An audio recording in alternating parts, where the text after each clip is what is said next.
ರೂಪಲಿ ಗೌರಿ ಗಂಗೆ ಬಣ್ಣ ಬಣ್ಣದ ಚಿಟ್ಟೆ ಹಂಗೆ ನೋಡೋಕೆ ಸಾಲಾಗಿಲ್ಲ ಎರಡು ಕಣ್ಣು.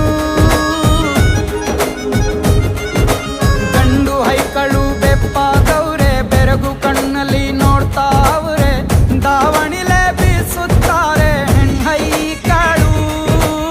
ರೊಟ್ಟಿ ಊಟ ಉಣ್ಣಂಗಿಲ್ಲ, ಹಬ್ಬದೂಟ ತಳ್ಳಂಗಿಲ್ಲ, ನೆಂಟ ಜಗಳ ಆಡಂಗಿಲ್ಲ ನಮ್ಮ ಊರಲ್ಲಿ.